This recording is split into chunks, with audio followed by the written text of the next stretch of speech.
এই গরমে রোজ রোজ একই সবজি খেয়ে আমাদের একঘেয়ে লেগে যায়। তো একবার এইভাবে লাউ চিংড়ি বানিয়ে দেখো। এইভাবে লাউ চিংড়ি বানিয়ে একবার খেলে তোমার বারবার খেতে ইচ্ছা করবে। তো চলো রেসিপিটি দেখে নেওয়া যাক। এর জন্য কিছু চিংড়ি মাছ লাগবে। চিংড়ি মাছকে ভালো করে ধুয়ে পরিষ্কার করে নুন আর হলুদ মাখিয়ে নিতে হবে।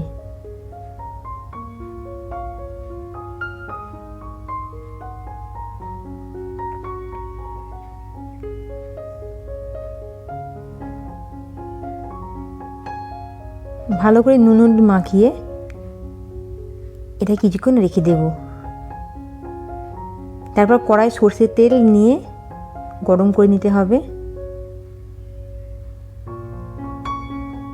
তেল গরম হয়ে গেলে চিংড়ি মাছ দিয়ে দেব।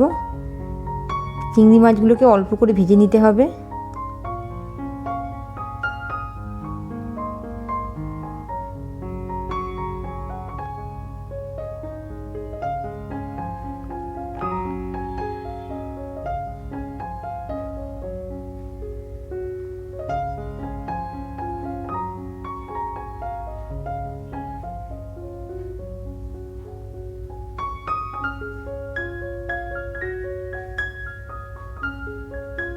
চিংড়ি মাছ ভাজা ভাজা হয়ে গেছে, এবার এটাকে নামিয়ে নিতে হবে।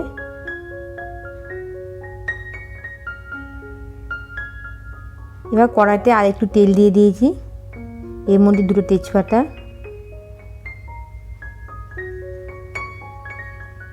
অল্প পরিমাণে গোটা জিরে দিয়ে দেব, আর একটা শুকনো লঙ্কা দিয়ে ভালো করে ফোড়ন দিয়ে দেবো। কয়েক সেকেন্ড নাড়াচাড়া করে নিতে হবে।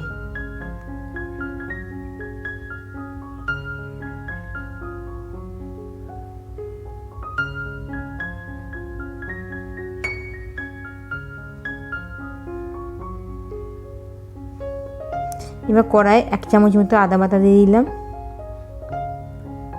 পরিমাণ মতো হলুদ দিয়ে দিলাম,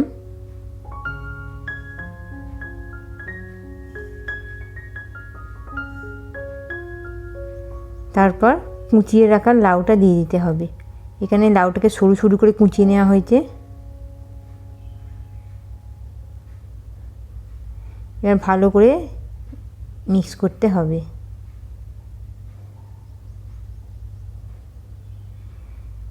এখন এবার এই লাউটাকে ভালো করে রান্না করে নিতে হবে।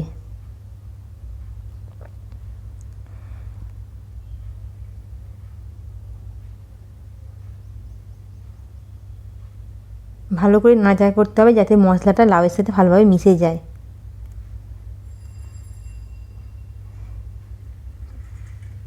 পরিমাণ মতো লবণ দিয়ে দিলাম যাতে লাউটা তাড়াতাড়ি নরম হয়ে যায়।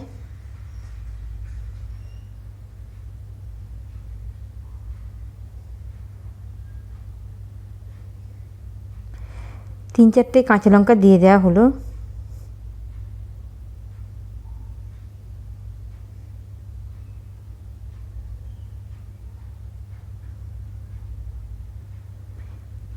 এবার ঢাকা দিয়ে লাউটাকে কিছুক্ষণ সেদ্ধ করতে হবে। 15 মিনিট পর লাউটা সেদ্ধ হয়ে গেছে। এবার এর সঙ্গে ভেজে রাখা চিংড়ি মাছটা মিশিয়ে দেব। স্বাদ মতো চিনি দিয়ে দিলাম।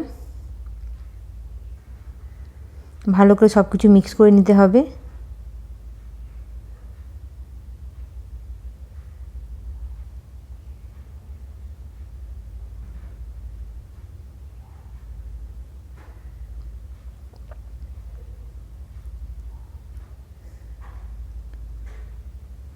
লাউ ঘন্ট হয়েই এসেছে। খুব সহজে কম সময়ে লাউ চিংড়ি তৈরি হয়ে গেল।